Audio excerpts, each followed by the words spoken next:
দেশে উৎপাদন হচ্ছে পরিবেশ বান্ধব ইট, ব্যবহারকারীদের কাছে জনপ্রিয় করতে সচেতনতা বাড়ানোর তাগিদ উৎপাদক প্রতিষ্ঠানের। পুরনো পাইপলাইন ও অবৈধ সংযোগের কারণে রাজধানীতে বেড়েছে গ্যাস লাইনে লিকেজের সংখ্যা, দুর্ঘটনার ঝুঁকিতে নগরবাসী।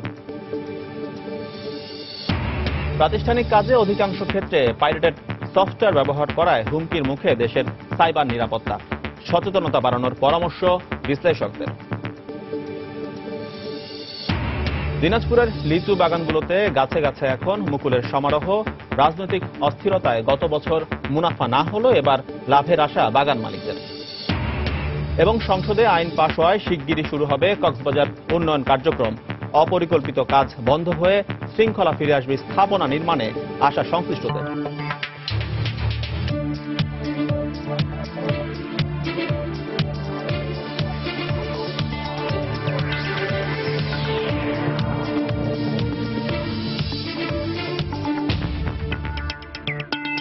দেখছিলেন শিরোনাম। আমন্ত্রণ জানাচ্ছি দেশ ও দেশের বাইরের অর্থ বাণিজ্যের নানা খবর নিয়ে আমাদের নিয়মিত আয়োজনে সময়ের বাণিজ্য। আর আপনাদের সঙ্গে রয়েছে আমি এজি মাহমুদ। দর্শক, অর্থ বাণিজ্যের অন্যান্য খবরের সঙ্গে আজকে আমরা আলোচনা করব পরিবেশ বান্ধব ইট উৎপাদন নিয়ে। আর এ নিয়ে কথা বলতে আজকে আমাদের স্টুডিওতে উপস্থিত হয়েছেন স্টোন ব্রিক্স লিমিটেডের প্রধান পরামর্শক মীর রজ্জব আলী। মীর রজ্জব আলী, সময় স্টুডিওতে আপনাকে স্বাগতম। আপনাকে ধন্যবাদ। আপনার সাথে আমরা এই বিষয় নিয়ে বিস্তারিত আলোচনায় যাব, তবে তার আগে অর্থ বাণিজ্যের কিছু খবরাখবর জেনে নেব। মাটি আর কয়লার মিশ্রণে তৈরি বিশেষ ধরনের কাঁচামাল দিয়ে মানিকগঞ্জে দৈনিক উৎপাদিত হচ্ছে 3 লাখ ইট, যেখানে কাঁচা ইট পোড়াতে একমাত্র জ্বালানি কয়লা। উৎপাদনকারী প্রতিষ্ঠানটি বলছে পরিবেশ বান্ধব ইটের ব্যবহার জনপ্রিয় করতে দরকার ক্রেতার সচেতনতা বাড়ানো। দেশজুড়ে সবুজ শিল্পায়ন উৎসাহিত করতেই এমন উদ্যোগ বলছেন বিনিয়োগকারীরা। বিস্তারিত দেখুন জুবায়ের ফয়সালের প্রতিবেদনে। দেশে প্রতি বছর চাহিদা রয়েছে 1200 কোটি পিস ইটের, যা উৎপাদন করতে গিয়ে অপরিকল্পিতভাবে গড়ে উঠেছে প্রায় 7,000 সনাতনী ইটভাটা, যেখানে জ্বালানি হিসেবে কয়লা ব্যবহারের নির্দেশনা থাকলেও অবাধে পোড়ানো হচ্ছে বনাঞ্চলের কাঠ। তবে প্রচলিত ধারার বিপরীতে দেশি বিদেশি প্রচেষ্টায় মানিকগঞ্জে গড়ে উঠেছে স্বয়ংক্রিয় পদ্ধতির স্টোন ব্রিক্স কারখানা, যেখানে কাঁচামাল হিসেবে কয়লা আর মাটির মিশ্রণ থেকে কয়েকটি ধাপে যন্ত্রের সাহায্যে প্রতিটি ইট তৈরি হচ্ছে শ্রমিকদের স্পর্শ ছাড়াই।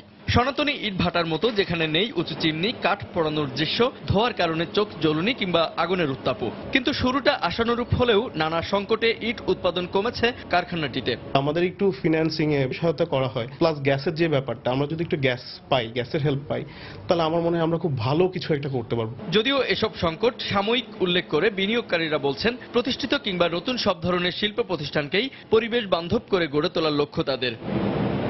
তবে উৎপাদন ব্যবস্থা নিয়ে সন্তোষ জানালেও মাটি সংগ্রহের ক্ষেত্রে উর্বর জমি রক্ষার পরামর্শ পরিবেশবিদদের। উন্নয়নের সঙ্গে যদি পরিবেশ দূষণ না থাকে, সেই লক্ষ্যেই কিন্তু আমরা কাজ করছি। 100 কোটি টাকার একটা প্রকল্প আমরা এখানে অর্থায়ন করেছি। সুদের হার এখানে কিন্তু সবচেয়ে কম। সরকার যেগুলো ক্যাপিটাল ড্রেজিং করে, সেগুলো যাতে সরকার প্রায়োরিটি ভিত্তিতে এই শিল্প প্রতিষ্ঠানগুলোকে দেয়, উন্নত ম্যানুফ্যাকচারিং প্রসেস দিয়ে তারা পরিবেশ দূষণ কমিয়ে আনতে পারবে। বিশেষজ্ঞরা বলছেন দেশে গ্রিনহাউস গ্যাসের সবচেয়ে বড় উৎস ইট প্রস্তুত খাত। প্রতি বছর যেখানে 22 লাখ টন কয়লার সঙ্গে পুড়ছে 19 লাখ টন জ্বালানি কাঠ। টেকসই উন্নয়নের লক্ষ্যমাত্রা পূরণে যা কমাতে এর মধ্যেই নেওয়া হচ্ছে সরকারি বেসরকারি নানা উদ্যোগ। ইটভাটা মানেই পরিবেশের জন্য ক্ষতিকর স্থাপনা, এই ধারণা বোধহয় পাল্টানোর সময় এসেছে। অন্তত এই কারখানাটি বলছে পরিকল্পিতভাবে তৈরি করা গেলে যে কোনো শিল্প প্রতিষ্ঠান হতে পারে পরিবেশের বন্ধু। এ ধরনের উদ্যোগ আরো সম্প্রসারিত হোক, দেশও হোক সব নাগরিকের জন্য নিরাপদ আবাস। তবেই না একদিন বাংলাদেশও হবে উন্নত বিশ্বের একটি শক্তিশালী অংশীদার। জুবায়ের ফয়সাল, সময় সংবাদ, মানিকগঞ্জ। দর্শক, আমরা রিপোর্টটি দেখলাম। এবার এই বিষয়ে বিস্তারিত জানতে আলোচনায় চলে যাচ্ছি স্টোন ব্রিক্স লিমিটেড এর প্রকল্পের প্রধান পরামর্শক মীর রজ্জব আলীর কাছে। মীর রজ্জব আলী, শুরুতেই আপনার কাছে জানতে চাইব, আমরা তো জানি যে দেশে এখন প্রায় 7,000-এর মতো ইটভাটা রয়েছে, আর ঢাকার আশপাশের এলাকায় রয়েছে প্রায় 1000 খানেক ইটভাটা। তবে এসব ইটভাটার কতগুলো পরিবেশ বান্ধব উপায়ে এখন ইট উৎপাদন করছে দেশে? এর কি কোনো পরিসংখ্যান বা কোনো রয়েছে কিনা আপনার কাছে? হার্ডলি 8 থেকে 10টা হবে, এর বেশি না। আচ্ছা, কেন ইটভাটা মালিকরা কেন পরিবেশ বান্ধব উপায়ে ইট উৎপাদনে যাচ্ছেন না? এটা কি বিনিয়োগের অভাব রয়েছে, প্রযুক্তিগত কোনো সমস্যা? প্রযুক্তি দুইটাই সমস্যা এখানে। যেহেতু অটোব্রিক করতে গেলে একটা বিরাট একসাথে অনেকগুলো বিনিয়োগের প্রয়োজন হয়, আর একটা হলো টেকনিশিয়ান, এটা খুবই অভাব, দক্ষ জনবল এক্ষেত্রে খুবই অভাব। আচ্ছা, বিনিয়োগ কেন পাচ্ছেন না যারা ভাটা মালিক? এটা কি ব্যাংকের অসহযোগিতা, নাকি তারা ব্যবসায় লাভ ব্যাংকের করতে অসুবিধা পারছেন না, ঠিক কি না। কারণে? আসলে নিজেরও তো কিছু পুঁজি লাগে, তাদেরও তো বেস্ট ইনভেস্টমেন্ট এখানে আছে। ব্যাংক তো পুরোটা কখনো দিবে না, ব্যাংক কখনো মানা করে না। জ্ঞান ব্যাংকিং এর আওতায় দেখছি আমরা তো আমাদের ফাইন্যান্স করছে রূপালী ব্যাংক লিমিটেড, একে রিফাইন্যান্স করছে বাংলাদেশ ব্যাংক, এডিবি, তো আমাদের কখনোই বাধা দেয়নি। কিন্তু নিজের যে ইনভেস্টমেন্ট হিউজ, একটা আমাদের প্রায় 100 কোটি টাকার মতো এখানে ইনভেস্টমেন্ট, 100 কোটি টাকার উপরে, তো ব্যাংক ফাইন্যান্স করবে hardly 45 crore or 44 crore। Rest amount আমাদের ইনভেস্ট করা লাগে এখানে। আচ্ছা, আমরা জানি যে আধুনিক পরিবেশ বান্ধব উপায়ে অনেক ধরনের ইটভাটা কথা বলা হয়ে থাকে, সেক্ষেত্রে জিগজ্যাক রয়েছে, হাইব্রিড হফম্যানের কথা রয়েছে। তো কি ধরনের ইটভাটা আমাদের দেশে স্থাপন করলে আমরা উন্নত প্রযুক্তির উন্নত প্রযুক্তি একমাত্র অটো ব্রিক্স, যেটা মেশিন মেড টানেল ক্লিন যদি স্থাপন করা যায়, সেক্ষেত্রে পরিবেশ বা সব দিক দিয়ে সাশ্রয় হবে এবং প্রোডাকশন ক্যাপাসিটি বাড়বে। তারপরে আরেকটা হবে যে পরিবেশ তো পুরোপুরি পরিবেশ বান্ধব নিঃসন্দেহে। আর টেকনিশিয়ান দক্ষ জনবল যদি তৈরি করা যায়, এটাও তো একটা বিরাট ধরনের, তাদের ইনকাম, সোর্স অফ ইনকাম বাড়বে। সব মিলিয়ে আসলে অটো ব্রিক ফ্যাক্টরিটা আমার মতে গেলে ভালো। আচ্ছা, এই ধরনের ইটভাটা স্থাপনের টেকনিশিয়ান বা আমাদের প্রযুক্তি বিশেষজ্ঞ রয়েছে কিনা, কোনো সংকট রয়েছে কিনা? সংকট তো অবশ্যই আছে, কারণ এখন তো পুরোপুরি চাইনিজ এক্সপার্ট আছে আমাদের। মেনলি তো আর টানেল কি চাইনিজরাই এখানে ইনভেস্ট করে, মানে ওরাই মেনলি আগে আসে এগুলো সাপ্লাইয়ের ব্যাপারে। ওরা প্রথমে এই টেকনিশিয়ানগুলো তৈরি করে দিয়ে যায়, তো সেখানে ওই টেকনিশিয়ানরাই আস্তে আস্তে এগুলো ডেভেলপ হচ্ছে। কিন্তু আমাদের তো নিজস্ব ওই জন্য আগে থেকে ছিল না, ঠিক তৈরি হয়। এটি কি প্রধান কারণ কিনা যারা এই ভাটা মালিক বা যারা বিনিয়োগকারী ভাটা কারখানায় স্থাপনে, তারা কি ভাবছেন যে প্রযুক্তিগত দক্ষতার অভাবের কারণে আমরা এটা উন্নত তো আছে, মানের সাথে কিছুটা ইচ্ছা, সদ ইচ্ছার অভাব আছে, এটাও আমি অস্বীকার করব না। সদিচ্ছার অভাবটা কেন? আমরা তো জানি যে উন্নত মানের ভাটা যদি যেহেতু আপনি ওখানে স্থাপন করে থাকেন, ইনভেস্টমেন্ট কম, তারা সনাতন পদ্ধতি আগে থেকে কইরা আসতেছে। কিন্তু আমরা তো জানি যে যদি আপনি উন্নত মানের ভাটা স্থাপন করে থাকেন, তবে আপনি উন্নত মানের ইটও উৎপাদন করতে পারবেন। সেক্ষেত্রে আপনি সেক্ষেত্রে ওই যে তার বিরাট একটা ক্যাপিটালের প্রয়োজন, তারপর স্পেস, সনাতন পদ্ধতিতে জিটের যে জায়গার স্পেস সেটা কম লাগে।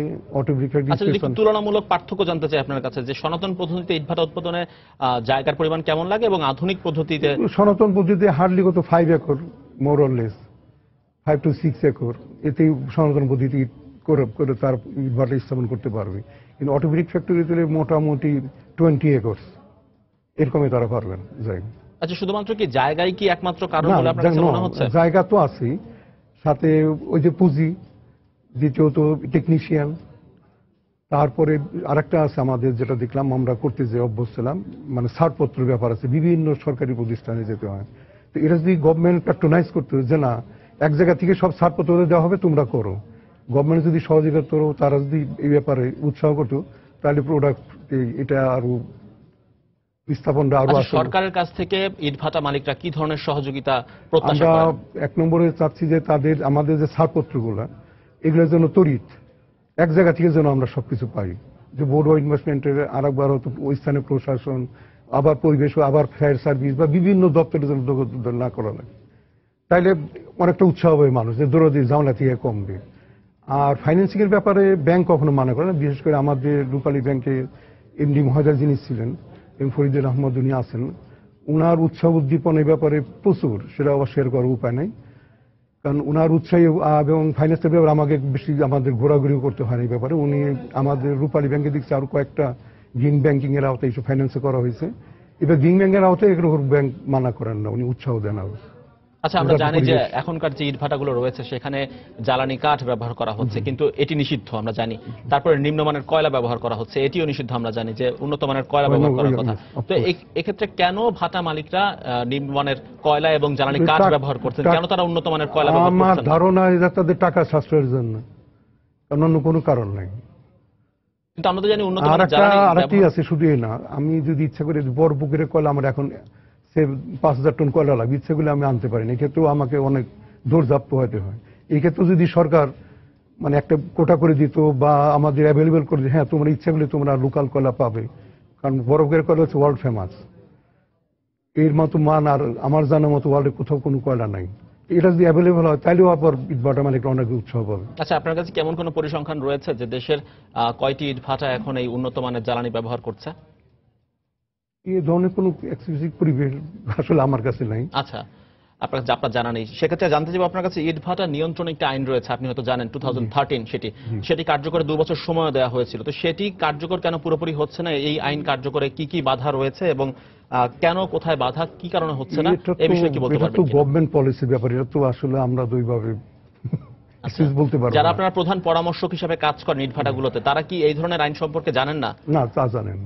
জেনে থাকলে সেই বিষয় সম্পর্কে যদি একটু বলেন আমাকে। তো ওনারা বলেন যে এই অটো ব্রিক ফ্যাক্টরিতে পরিবেশ বান্ধব। আচ্ছা, আইনের একটি ধারা আমি আপনাকে বলছি। আইনের একটি ধারায় রয়েছে যে আপনি দেখা যাবে কোনো জলাশয় বা কোনো নদী বা কোনো জনবসতি এসবের 1 থেকে 2 কিলোমিটারের মধ্যে ইটভাটা স্থাপন করতে পারবেন না। জি। এই ধরনের আইন সম্পর্কে জি, আপনারা জানেন জি, কি? আছে। সেটি মেনে কি আমাদের দেশে কাজ হচ্ছে? মোটেই এটা হচ্ছে না। এর কারণ কি, কেন হচ্ছে না? এটা তো মানুষের সদিচ্ছার অভাব, আমাদের সচেতনতার অভাব, আর সরকারি আইন যেটা, এটা পুরোপুরি ইমপ্লিমেন্টেশনের কিছুর অভাব আছে এখানে। আচ্ছা, আমরা জানি যে 2009 সালে উচ্চ আদালতের আদেশে পরিবেশ অধিদপ্তর একটি রায় দিয়ে থাকে, একটি বিষয় বলে থাকে, সেটি হচ্ছে যে ঢাকা শহরের পাশে যে 4টি নদী রয়েছে, বুড়িগঙ্গা, তুরাগ, বালু ও শীতলক্ষা, হ্যাঁ, এগুলো হচ্ছে পরিবেশগত সংকটাপন্ন এলাকা, যে কারণে হচ্ছে এগুলোর আশপাশে হচ্ছে ইটভাটা স্থাপন করা যাবে না। কিন্তু আমরা জানি যে ঢাকার যে চারপাশে যে প্রচুর ইটভাটাগুলো ইটভাটা রয়েছে, আছে। প্রায় 1000 খানেক ইটভাটা, তো এগুলো যদি আমরা সরিয়ে নিতে চাই এখান থেকে, তাহলে কোথায় সরিয়ে নিয়ে যেতে পারে বলে আপনি মনে করেন? এগুলো এত ইট অটো ব্রিক ফ্যাক্টরিতে সাধারণত সনাতন পদ্ধতিতে পার ইয়ারে ওদের প্রোডাকশন হার্ডলি 50 লাখ ইট, আর একটা অটো ব্রিক ফ্যাক্টরিতে আমাদের 9 কোটি ইট। তো আমরা তো অল্প জায়গায় অনেক বেশি, তো 18টা ইট ভাটার সমান আমরা পাচ্ছি এখানে। তো এখানে সরাই নিয়ে কোনো ব্যাপার না, আসলে ইচ্ছা করলে, এটা সদিচ্ছা থাকলে সরাই নেওয়া সম্ভব। আচ্ছা, যদি সরিয়ে নিতে চাই সেক্ষেত্রে ইটভাটা প্রতিস্থাপনের ক্ষেত্রে কেমন ব্যয় হতে পারে বলে আপনি মনে করেন? আমাদের যেমন ইনভেস্টমেন্ট হচ্ছে 100 কোটি টাকার মতো, হার্ডলি মোর অর লেস এই ধরনের হতে হবে। আচ্ছা, এই পরিমাণ ব্যয় করলেই সরিয়ে নেওয়া সম্ভব বলে আপনি মনে করেন? আচ্ছা, মিরাজ্জব আলী, আমি আপনার কাছে জানতে চাইবো যে অটো ব্রিক্স যে কারখানাগুলো রয়েছে বা ইট ভাটাগুলো রয়েছে, সেগুলোর ইট উৎপাদন প্রক্রিয়া সম্পর্কে, সনাতন ইট ভাটা যেগুলো রয়েছে সেগুলো যে এই অটো ব্রিক্স যে ইট ভাটাগুলো রয়েছে সেগুলোর তুলনামূলক পার্থক্য কোন জায়গায় এবং পুরো নির্মাণ প্রক্রিয়াটি কি? প্রথমে অটো ব্রিক ফ্যাক্টরিতে মাটি কয়লা মিশ্রণ করা হয়। মাটি কয়লা মিশ্রণ করা বিভিন্ন প্রক্রিয়ার মাধ্যমে, এগুলো তো মেশিন আছে, স্টোয়ার আছে বা সাইলো আছে, ওখানে কিছুদিন ওটা সিস্টেমে কয়েক 72 ঘন্টা রাখা হয়। 72 ঘন্টা রাখার পরে তারপরে স্টোয়ারে ঢুকে মিট তৈরি করা হয়। তারপরে ড্রায়ারে অটো ড্রায়ার আছে, ড্রায়ারে এগুলো শুকানো হয়। তারপরে টিনে ঢুকে এগুলো পরে ইট বের করা হয়। এই ছোট মোটামুটি সিস্টেম। এখানে কোনো হাতের বা ওই ধরনের কোনো কারো নাই, এবং পরিবেশের কোনো দূষণ না, কোনো ধোঁয়া নাই, চোখ জ্বালা নাই, বা ওই কোনো ধুলা বালি ওই ধরনের কোনো কিছু এখানে নেই। আর নর্মাল ব্রিক ফ্যাক্টরিগুলো তো ওপেন ফিল্ডে হয়, এবং প্রচুর, আপনারা হয়তো দেখছেন যে চিপনিতে প্রচুর ধোঁয়া বা পরিবেশ প্রচুর নষ্ট হয়। আর যারা শ্রমিক ওখানে কাজ করেন, ওরাও প্রচুর কষ্ট, শ্রম দেয় ওখানে, রোদে বৃষ্টিতে ভিজে ওরা কাজ করে। আমাদের এখানে এই কষ্টটা শ্রমিকদেরও নাই, এরা এখানে তারা আরামে এসে কাজ করে। আর একটা হচ্ছে আমাদের ইটের যে সাইজ বা মান, এটা একই রকম, একটা ছোট বা একটা বড় বা একটা বাঘ এই ধরনের কোনো কিছু আমাদের হয় না কখনো। একই সাইজের হবে, একই মানের হবে, এবং এগুলা ড্যাম প্রুফ, তারপরে এগুলো পরিবেশ বান্ধব তো অবশ্যই। আর আমরা বিভিন্ন ক্যাটাগরি ইট তৈরি করে থাকি। ইচ্ছা করলে আমরা হলো ব্রিক, যেগুলো ওয়েট কমবে বিল্ডিং এর, যে 3 হলো, 10 হলো, বা যে কোনো রিকোয়ারমেন্ট 20 হলো পর্যন্ত করা যাবে। কিন্তু normal brick factory, Bangla brick ফ্যাক্টরিতে এগুলো করা কোনো সম্ভব না। আচ্ছা, আর বলুন। আর সাথে যেটা হচ্ছে যে খরচের তুলনায় কস্টিং, যদিও দেখা যায় বাংলা ব্রিক ফ্যাক্টরি একটু কম পড়ে, আমাদের একটু বেশি পড়ে, কিন্তু তাহলে ওভারঅল পরিবেশ বা লেবারের যে কষ্ট বা সব মিলিয়ে এটা অনেক উন্নত নিঃসন্দেহে। আর প্রোডাকশন ক্যাপাসিটি অনেক, ওখানে যে জায়গা নষ্ট হবে, সে আমাদের 9 কোটি ইট প্রোডাকশন হয়। 9 কোটি ইট একটা প্রোডাকশন করতে গেলে 18টা ইটের ভাটা লাগবে। সেই 18টা ইটের ভাটা দেখতে গেলে আসলে জায়গা তো অনেক, ওদের স্পেস নষ্ট হচ্ছে, জ্বালানি খরচ বেশি হচ্ছে, লেবারও বেশি, কিন্তু আমাদের ওই তুলনায় 18টা যোগ করলে কিন্তু আমাদের তুলনায় অনেক কম। আচ্ছা, জানতে চাইবো আপনার কাছে যে আপনারা যে বললেন অটো ব্রিক্সের মাধ্যমে উন্নত মানের ইট তৈরি হচ্ছে, তো ইটের আসলে বাজার চাহিদা কোনটা, কেমন আর কি? বাজার সনাতন পদ্ধতিতে চাহিদা- যে ইট তৈরি হয় সেগুলোর চাহিদা বাজারে বেশি, নাকি অটো ব্রিক্সের মাধ্যমে যেগুলো তৈরি হচ্ছে অটো সেগুলোর ব্রিক্সের চাহিদা এখনো বাজারজাত মানুষ আসলে ওইভাবে চিনে, যারা চিনতেছে, একবার যারা নিচ্ছে আমাদের কাছ থেকে, বা একবার যারা দেখতে পারতেছে, ওরা কিন্তু সাথে সাথে অন্য কোনো আর ইউজ করবে না, শুধু আমাদেরটাই নিচ্ছে। দেখা যায় ওরা অটো ব্রিকের প্রতি সব বেশি ঝুঁকে পড়ছে। এটা একটা প্রচার প্রসারের ব্যাপার আছে। আরেকটা ব্যাপার হলো যে সরকারি, আমি যেটা মনে করি, যেমন পাটির ব্যবহারে এলাকা করছে, যে ব্যাগ বা ছোটের ব্যাগ বাধ্যতামূলক করে দিয়েছে গভর্নমেন্ট। এই জন্য যদি গভর্নমেন্ট একটা উদ্যোগ নিত, বিশেষ করে রোডস বা রাজদূত বা এই ধরনের যেগুলা সংস্থা আছে, সরকারি সংস্থা, যে অটোমেটিক বাধ্যতামূলক করে দেওয়া এই ধরনের, তাহলে আমাদের বাজার চাহিদা তো প্রচুর বেড়ে যেত এবং মানুষ কিন্তু আস্তে আস্তে দেখা যেত ওই সনাতন মুদি বাদ দিয়ে তখন এই দিকে তখন যোগ আরম্ভ করছে। আচ্ছা, জানতে চাইবো যে আমরা তো জানি সনাতন যে ইটভাটাগুলো রয়েছে সেগুলো হচ্ছে মৌসুম ভিত্তিক ইট উৎপাদন করে থাকে, তো যেগুলো অটো ব্রিক্স, যেগুলো হাই টেকনোলজির ইটভাটা, সেগুলো কি সারা বছর? সারা বছর আমাদের কোনো বিরতি নেই, ইভেন ঈদের দিনও আমাদের প্রোডাকশন বন্ধ থাকে না। আচ্ছা, বার্ষিক কি পরিমাণ ইট আপনারা উৎপাদন করে থাকেন? আমাদের 9 কোটি ইট প্রোডাকশন ক্যাপাসিটি। এখন উৎপাদন কত হচ্ছে? এখন উৎপাদন হচ্ছে মোরল 7 করোড়, 7 কোটির মতো। আচ্ছা, আপনারা যে ইটভাটাগুলো স্থাপন করেছেন সেগুলো নির্মাণে কেমন ব্যয় পড়বে?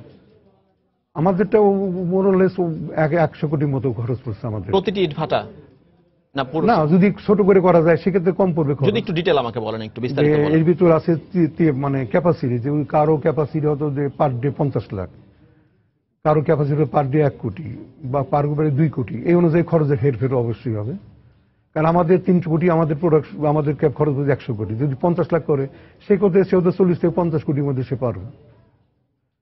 আবার কিছুটাই ডিফারেন্স আছে, জায়গার মতো দামের ব্যাপার আছে। ঢাকার আশেপাশে জায়গার দাম বেশি, সেখানে ইনভেস্টমেন্ট আবার ওইভাবে তুলনা করা সম্ভব হবে না বাস্তবে। আচ্ছা, আমরা তো জানি যে সনাতন পদ্ধতির যে ইটভাটা রয়েছে সেগুলো কনভার্ট করা সম্ভব আধুনিক ইটভাটাতে, জিগজ্যাগ পদ্ধতির করা সম্ভব। তো সেক্ষেত্রে হচ্ছে কনভার্ট করলে খরচ কেমন পড়বে? নতুন ইটভাটা না করে পুরনোগুলোকে যদি আমরা আধুনিক ইটভাটাতে আমি কনভার্ট করি? কয়েকজনের সাথে আলাপ করছি ওদেরকে, তো ওরা আমার যেটা বললো যে মোরলেস 5 কোটি এই ধরনের টাকা তো ইনভেস্ট করা লাগে জিগজ্যাগে যদি ওরা ট্রান্সফার করে না। আচ্ছা, জিগজ্যাগ কিন্তু ইটভাটাতে ট্রান্সফার করলে যে ওদের খুব যে একটা লাভ হবে, কারণ ইটের মান কোয়ালিটি তো অটোমেটিকের মতো হবে না। আচ্ছা, কেন হবে না? মানে তাহলে কেন বলা হচ্ছে যে কারণ আমাদের তো কম্প্যাক্ট, যেভাবে মেশিনের সাথে যেভাবে কম্প্যাক্ট করে দেওয়া হয়, ওদের তো ওইভাবে কম্প্যাক্ট থাকে না, যার ফলে যখনই করে পোড়ানো হবে, ড্রায়ারে যাবে, ওদেরকে একটু মানে হয় বাঁকা বা ওই কোয়ালিটি মান ওরা ধরে রাখতে পারবেন। আমাদের তো মেশিনে একটা পার্সেন্টেজ করে দেওয়া, যেমন মাটি লাগবে 80%, বালু লাগবে 15%, কয়লা লাগবে 5%, ফিক্স আপ করা আমাদের একেবারে। হয়তো 1 to 2% পরীক্ষা মানে মাটি ভেদে বা ইয়ে ভেদে ডিফারেন্স হয়, কিন্তু ওদের তো এইভাবে নিয়ন্ত্রণ সম্ভব না, করতে পারবে না।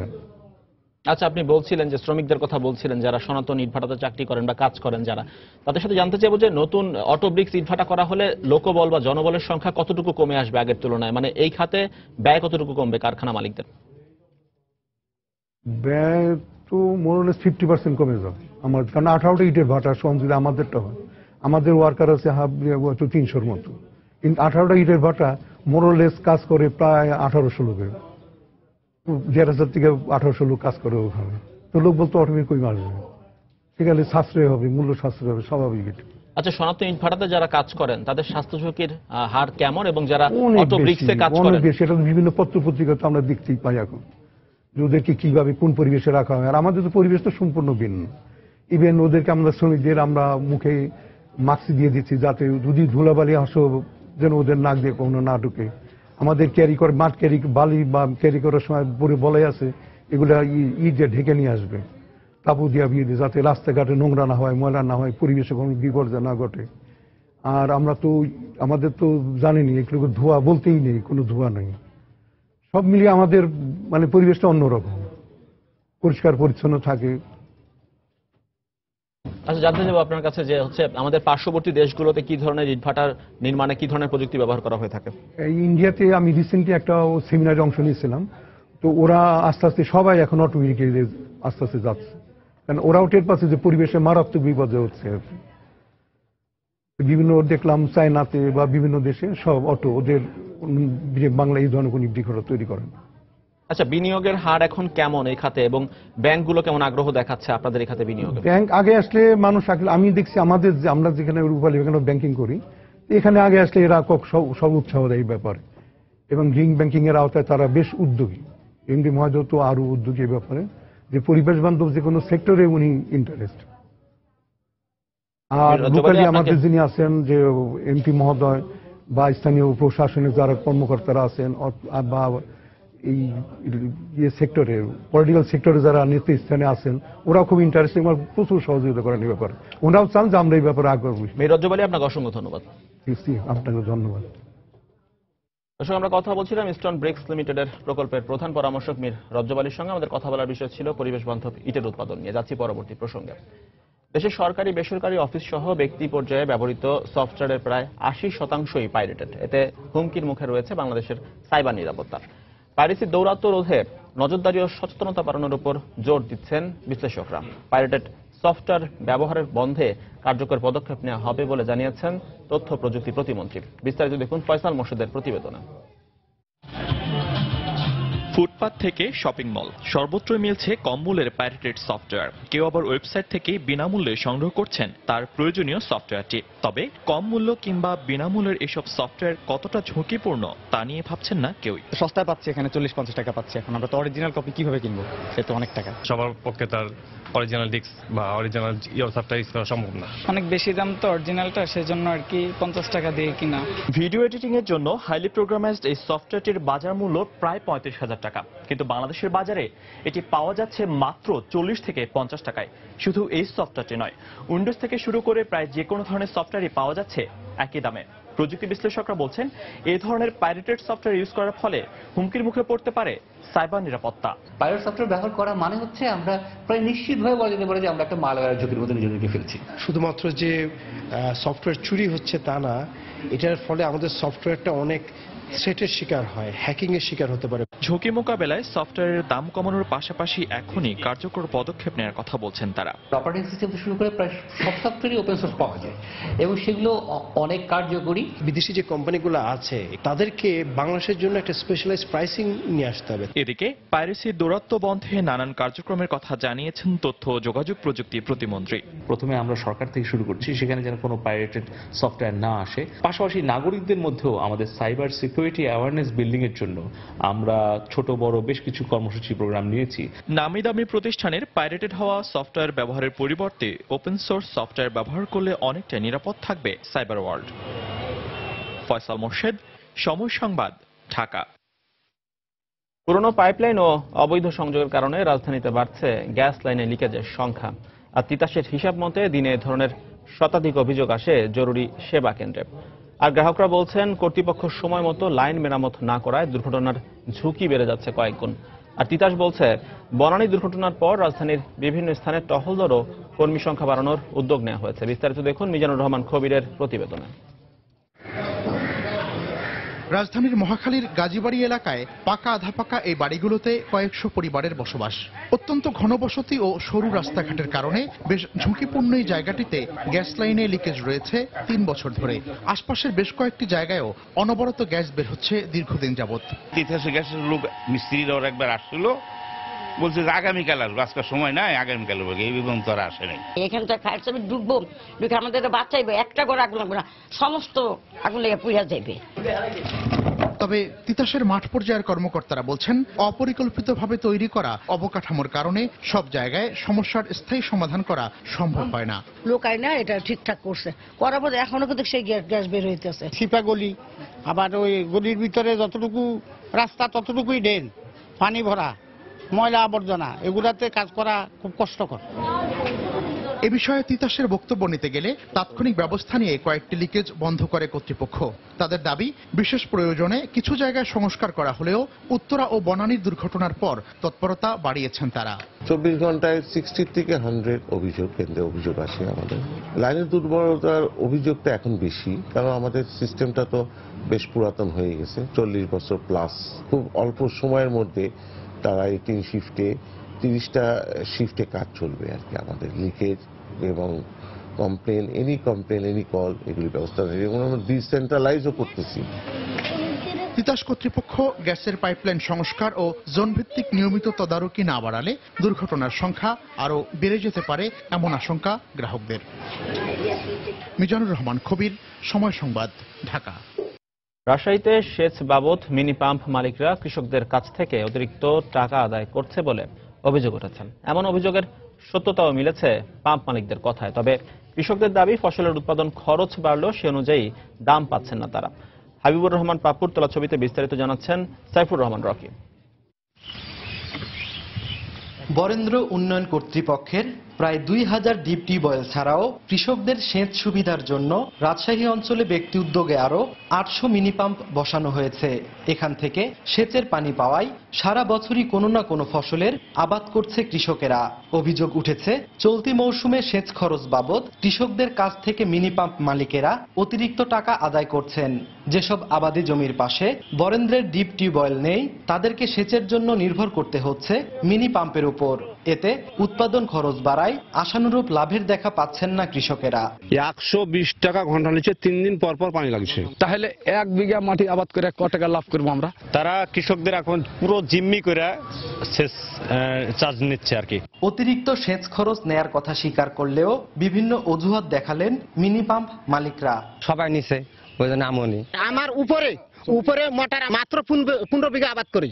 তবে অভিযোগ পেলে প্রয়োজনীয় ব্যবস্থা নেয়ার কথা জানালেন পল্লী বিদ্যুৎ উন্নয়ন বোর্ডের এই কর্মকর্তা। সরকার রিবেট দিচ্ছে, এই রিবেটটা তৃণমূল পর্যায়ে কৃষকরা কিভাবে পাচ্ছে এটা আমরা অভিযোগ পেলে আমরা সেটা খতিয়ে দেখি।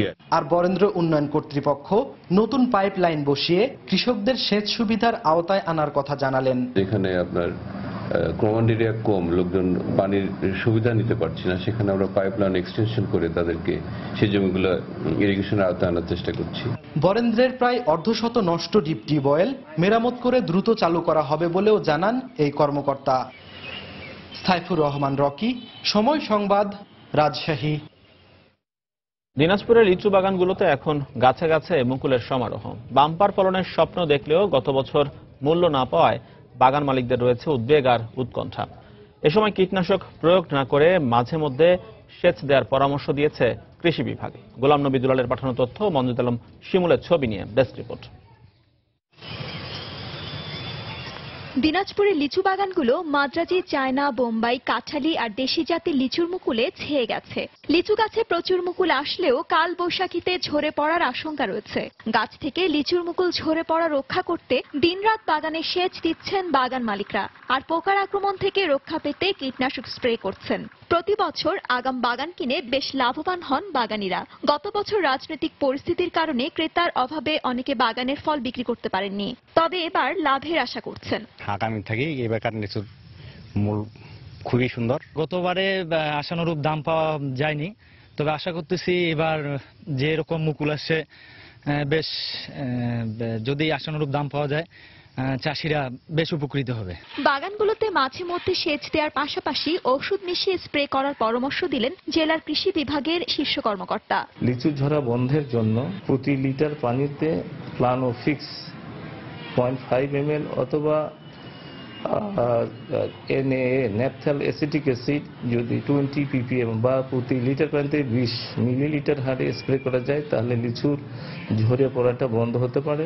দিনাজপুরে 4100 হেক্টর জমিতে লিচুর উৎপাদন আশা করা হচ্ছে 25,000 মেট্রিক টন। সময় সংবাদ, দিনাজপুর। সংসদে কক্সবাজার উন্নয়ন কর্তৃপক্ষ আইন পাশ হওয়ায় শিগগিরই শুরু হবে এর কার্যক্রম। এতে পর্যটন শহর কক্সবাজারকে পরিকল্পিতভাবে সাজাতে তৈরি হবে মহাপরিকল্পনা। আর সংশ্লিষ্টরা বলছেন দীর্ঘদিন পর শৃঙ্খলা আসবে এখানকার অপরিকল্পিত নির্মাণযজ্ঞে। সুজাউদ্দিন রুবেলের তথ্য, মোহাম্মদ ফরাজের ছবি নিয়ে ডেস্ক রিপোর্ট। গেল 4 দশকে যে যেভাবে পেরেছে নানা স্থাপনা গড়ে তুলেছে কক্সবাজারে। বলা যেতে পারে অপরিকল্পিতভাবে গড়ে উঠেছে পর্যটন শহর। ফলে দিনে দিনে শহরটি বেড়ে উঠেছে ভবনের জঞ্জালে। গত 25 ফেব্রুয়ারি সংসদে পাশ হয়েছে কক্সবাজার উন্নয়ন কর্তৃপক্ষ বিল। সংশ্লিষ্টদের আশা নতুন এই সংস্থা শৃঙ্খলা ফেরাবে এখানকার স্থাপনা নির্মাণে।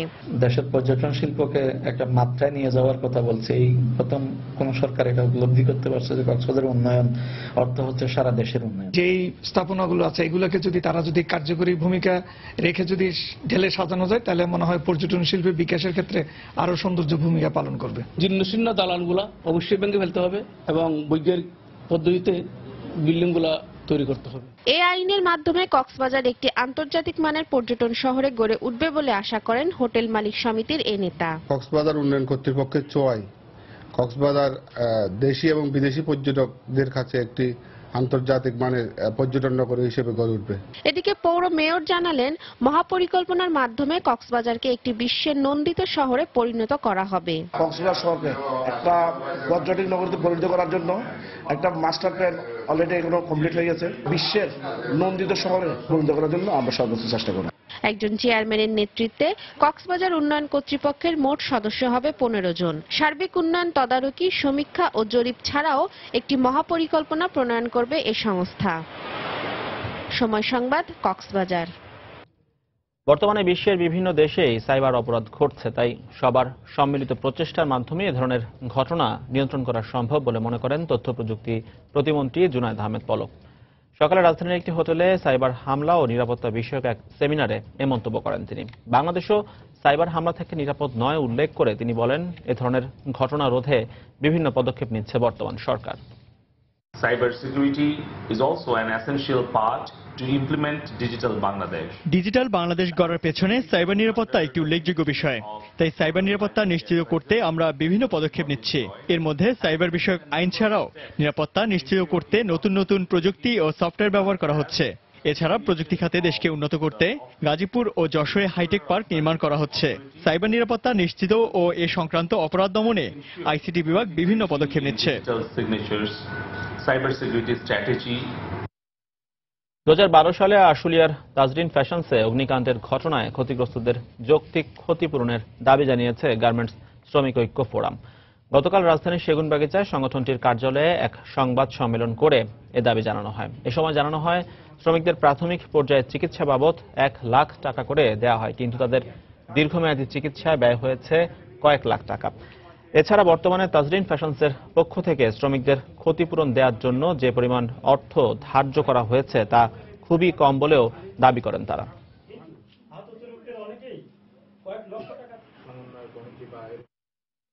দেশি বিদেশি নানা ব্র্যান্ডের গাড়ি আর মোটরসাইকেলের প্রদর্শনী হয়ে গেল রাজধানীর বসুন্ধরা কনভেনশন সিটিতে। অংশগ্রহণকারীরা বলছেন, একই ছাদের নিচে এ ধরনের প্রদর্শনী ক্রেতাদের সবশেষ প্রযুক্তি জানতে সহায়তা করছে। 3 দিনের এই প্রদর্শনীতে ছিল নগদ ছাড় ছাড়াও গাড়ি ক্রেতাদের জন্য ছিল ব্যাংক ঋণের ব্যবস্থাও। নজর কাড়া সব গাড়ির প্রদর্শনী হয়ে গেল রাজধানীতে। 3 দিনের এ প্রদর্শনীতে বিশ্বের নাম করা সব ব্র্যান্ডের গাড়ি নিয়ে হাজির হয়েছিলেন অংশগ্রহণকারীরা। নতুন 3টি মডেলের গাড়ি নিয়ে সরকারি প্রতিষ্ঠান প্রগতিও অংশ নেয় মেলায়। প্রতিষ্ঠানটির ঊর্ধ্বতন কর্মকর্তা জানালেন, বাজারে গুণগত মান নিয়েই প্রতিযোগিতায় টিকে থাকতে চায় সরকারি এ প্রতিষ্ঠানটি। 60টা কোম্পানি ছিল, 300 বুথ নেই। আর কান্ট্রিগুলি ছিল ইন্ডিয়া, চায়না, শ্রীলঙ্কা, মানে অলটুগেদার 10টা কান্ট্রি থেকে। সরকারের যে ব্যয় বরাদ্দ যেটা আছে, আমরা ওর ভিতরে সরকার কম পয়সায় বেশি গাড়ি কিনতে পারে, সেটার জন্য কিন্তু আমরা সেই মডেলও চয়েস করছি এবং গানগুলো নিয়ে আসছি। মেলায় দেখা মিলেছে নজর কাড়া সব মোটরসাইকেলেরও।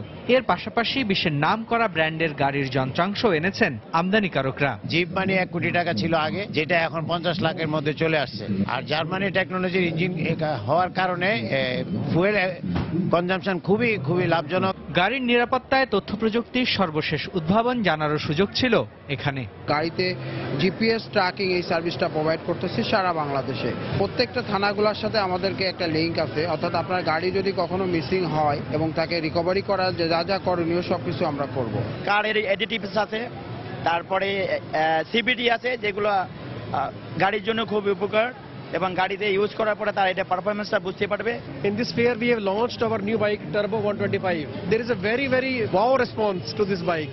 এছাড়াও মেলায় গাড়ি কেনার ক্ষেত্রে ক্রেতারা বিশেষ ছাড় এবং ব্যাংক ঋণের সুবিধাও পেয়েছেন। মুস্তফা মাহবুব, সময় সংবাদ, ঢাকা। দেশে যাত্রা শুরু করলো মাহিন্দ্রা অ্যান্ড মাহিন্দ্রা লিমিটেডের মাহিন্দ্রা 6560 মডেলের ট্রাক্টর। গতকাল যশোর টাউন হল মাঠে এক অনুষ্ঠানের মধ্য দিয়ে মাহিন্দ্রা অ্যান্ড মাহিন্দ্রা লিমিটেডের ভারত চ্যানেল পার্টনার কর্ণফুলী গ্রুপের সহায়তায় বাংলাদেশে মাহিন্দ্রা 6560 মডেলের ট্রাক্টর উদ্বোধন করা হয়।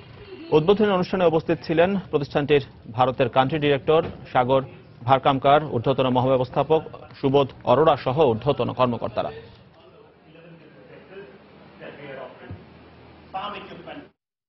উৎপাদন বৃদ্ধির পাশাপাশি উৎপাদন ব্যয় কমাতে কৃষকদের জন্য আধুনিক কৃষি যন্ত্রপাতি নিশ্চিত করেছে এসিআই মোটরস। গতকাল রাজধানীর তেজগাঁওয়ে এসিআইয়ের প্রধান কার্যালয়ে আয়োজিত এক সম্মেলনে একথা জানান বক্তারা। ভাইব্রান্ট পার্টনার্স প্ল্যানিং মিটিং শীর্ষক 2 দিনব্যাপী এই সম্মেলনে দেশের বিভিন্ন এলাকা থেকে পার্টনার ও ডিলাররা অংশ নেন। এসিআই মোটরসের নির্বাহী পরিচালক ডক্টর FH আনসারীর সভাপতিত্বে অনুষ্ঠানে কোম্পানির ঊর্ধ্বতন কর্মকর্তারা উপস্থিত ছিলেন। অনুষ্ঠান ডিলারদের মাঝে ন্যাশনাল চ্যাম্পিয়ন ডিলার পুরস্কার সহ 6টি ক্যাটাগরিতে মোট 16টি পুরস্কার তুলে দেওয়া হয়।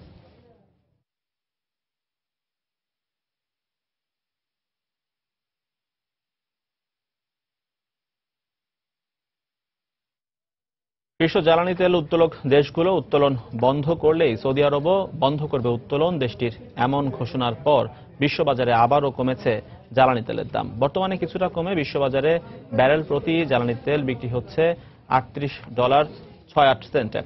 মূলত ইরানকে চ্যালেঞ্জ ছুড়ে দিতেই এমন ঘোষণা দিয়েছে দেশটির সরকার।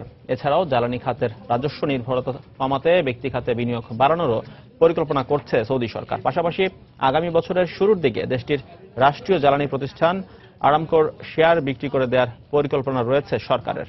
আগামী 17 এপ্রিল জ্বালানি উত্তোলন বন্ধ রাখার বিষয়ে দোহায় সম্মেলন হওয়ারও কথা রয়েছে। এই সম্মেলনে অংশ নেবে না Iran. And Iraq's increased oil production peaceful southern refineries. Iraq's semi-market traders may not be. এবার দেশের বাইরের অর্থ বাণিজ্যের খবর। গ্রিসের ব্যয় সংকোচন শর্তের বিষয়ে আন্তর্জাতিক মুদ্রা তহবিলের গুরুত্বপূর্ণ বৈঠকের তথ্য কিভাবে প্রকাশিত হলো গ্রিসকে সে বিষয়ে ব্যাখ্যা দিতে বলেছে IMF। উইকিলিক্সে প্রকাশিত এ সংক্রান্ত এক বার্তায় দেখা গেছে শর্ত পূরণের জন্য গ্রিসকে চাপ দিচ্ছে IMF, জার্মানি ও ইউরোপীয় ইউনিয়ন। আর্থিক সংস্থাটির পক্ষ থেকে বলা হয়েছে অর্থনৈতিক অস্থিরতা নিয়ে ইউরোপের দেশগুলো যে সময় পার করছে চাপের মুখে এ সমস্যার সমাধান করতে হবে। অ্যাথেন্সের সাথে আগামী সপ্তাহে আবারও ঋণের বিষয়ে বৈঠক করবে দাতা গোষ্ঠী। দেউলিয়াত্ব ঠেকাতে এবং ইউরোজোনে থাকার বিষয়ে গেল বছরই দাতা গোষ্ঠীর সাথে কয়েকশো কোটি ডলারের ঋণ চুক্তি করে গ্রিস।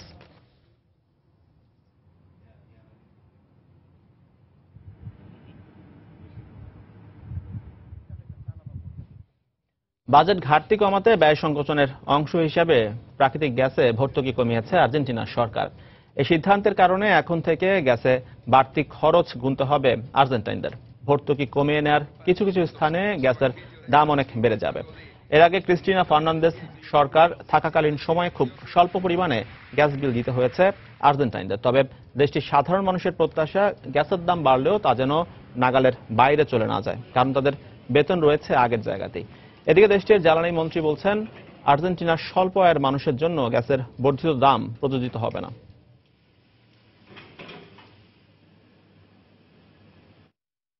দর্শক, এবারে জানিয়ে দেব ঢাকা স্টক এক্সচেঞ্জের লেনদেন পরিস্থিতি। আমরা চলে যাচ্ছি ডিএসসি ওয়েবসাইটে।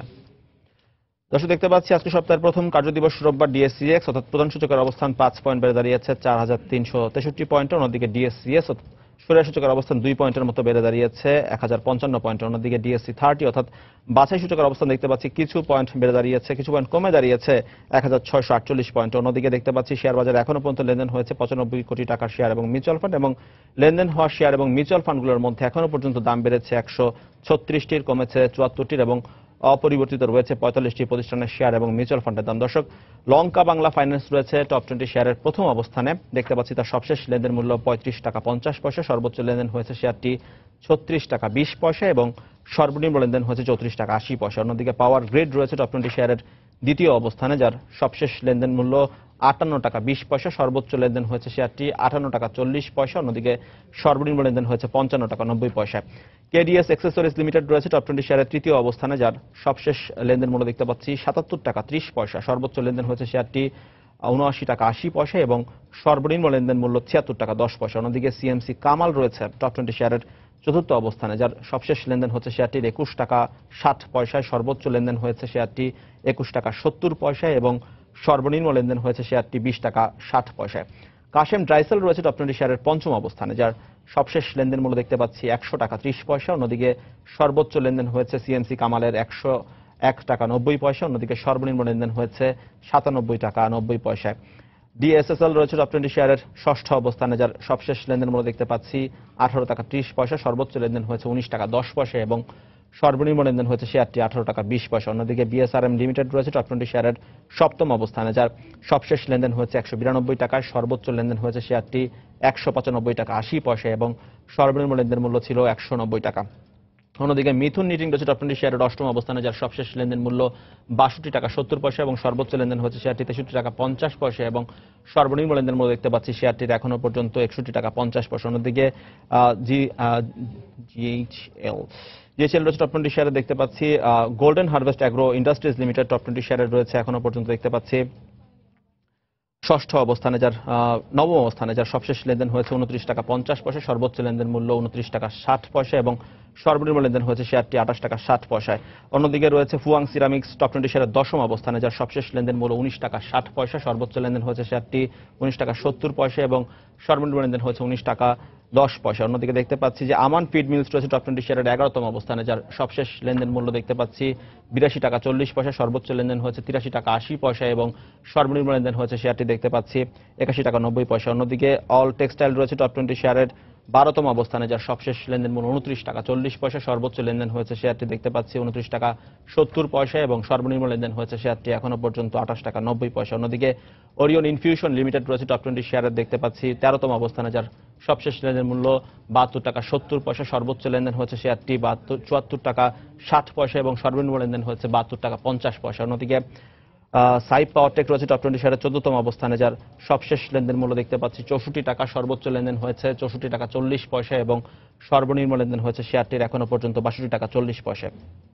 কিয়া কসমেটিক্স রয়েছে টপ 20 শেয়ারের 15তম অবস্থানে, যার সবশেষ লেনদেন মূল্য দেখতে পাচ্ছি 15 টাকা 30 পয়সা, সর্বোচ্চ লেনদেন হয়েছে 15 টাকা 60 পয়সা এবং সর্বনিম্ন লেনদেন রয়েছে 15 টাকা 10 পয়সা। অন্যদিকে United power generation and distribution company limited রয়েছে টপ 20 শেয়ারের 16তম অবস্থানে, যার সবশেষ লেনদেন মূল্য দেখতে পাচ্ছি এখনো পর্যন্ত 155 টাকা 70 পয়সা, সর্বোচ্চ লেনদেন হয়েছে শেয়ারটি এখনো পর্যন্ত 156 টাকা 20 পয়সা এবং সর্বনিম্ন লেনদেন হয়েছে শেয়ারটির এখনো পর্যন্ত 154 টাকা। অন্যদিকে আইটিসি রয়েছে টপ 20 শেয়ারের 17তম অবস্থানে, যার সবশেষ লেনদেন মূল্য দেখতে পাচ্ছি 58 টাকা 10 পয়সা, সর্বোচ্চ লেনদেন হয়েছে শেয়ারটি এখনো পর্যন্ত 58 টাকা 90 পয়সা। অন্যদিকে সর্বনিম্ন লেনদেন হয়েছে 57 টাকায় এবং দেখতে পাচ্ছি ইবনে সিনা রয়েছে টপ 20 শেয়ারের 18তম অবস্থানে, যার সবশেষ লেনদেন মূল্য দেখতে পাচ্ছি এখনো পর্যন্ত 171 টাকা 80 পয়সা, সর্বোচ্চ লেনদেন হয়েছে শেয়ারটির 174 টাকা এবং সর্বনিম্ন লেনদেন মূল্য 168 টাকা 60 পয়সা। অন্যদিকে দেখতে পাচ্ছি এমআরএল ডোয়াল রয়েছে টপ 20 শেয়ারের 19তম অবস্থানে, যার সবশেষ লেনদেন মূল্য এখনো পর্যন্ত 55 টাকা 10 পয়সা, সর্বোচ্চ লেনদেন হচ্ছে শেয়ারটি 55 টাকা 50 পয়সা এবং সর্বনিম্ন লেনদেন মূল্য এখনো পর্যন্ত 54 টাকা 60 পয়সা। অন্যদিকে 20তম অবস্থানে অর্থাৎ টপ 20 শেয়ারের একদম শেষে অবস্থান করছে আমরাটেক, যার সবশেষ লেনদেন মূল্য 24 টাকা 50 পয়সা, সর্বোচ্চ লেনদেন হয়েছে এখনো পর্যন্ত 24 টাকা 70 পয়সা এবং সর্বনিম্ন লেনদেন মূল্য দেখতে পাচ্ছি 22 টাকা 20 পয়সা। দর্শক, এই ছিল আমার কাছে শেয়ার বাজার পরিস্থিতির সবশেষ খবরাখবর। আবারও জানিয়ে দিচ্ছি এ সময়ের বাণিজ্যের শিরোনামগুলো। দেশে উৎপাদন হচ্ছে পরিবেশ বান্ধব ইট, ব্যবহারকারীদের কাছে জনপ্রিয় করতে সচেতনতা বাড়ানোর তাগিদ উৎপাদক প্রতিষ্ঠানের। পুরনো রাজধানীতে বেড়েছে গ্যাস লাইনে লিকেজের সংখ্যা, দুর্ঘটনার ঝুঁকিতে নগরবাসী। প্রাতিষ্ঠানিক কাজে অধিকাংশ ক্ষেত্রে পাইরেটেড সফটওয়্যার ব্যবহার করায় হুমকির মুখে দেশের সাইবার নিরাপত্তা, সচেতনতা বাড়ানোর পরামর্শ বিশ্লেষকদের। দিনাজপুরের লিচু বাগানগুলোতে গাছে গাছে এখন মুকুলের সমারোহ। রাজনৈতিক অস্থিরতায় গত বছর মুনাফা না হলেও এবার লাভের আশা বাগান মালিকদের। এবং সংসদে আইন পাশ হওয়ায় শিগগিরই শুরু হবে কক্সবাজার উন্নয়ন কার্যক্রম। অপরিকল্পিত কাজ বন্ধ হয়ে শৃঙ্খলা ফিরে আসবে স্থাপনা নির্মাণে আসা সংশ্লিষ্টদের। দর্শক, এই ছিল এ সময়ের বাণিজ্য। যে কোনো খবর পেতে ভিজিট করুন সময়নিউজ.টিভি আর সঙ্গেই থাকুন সময়।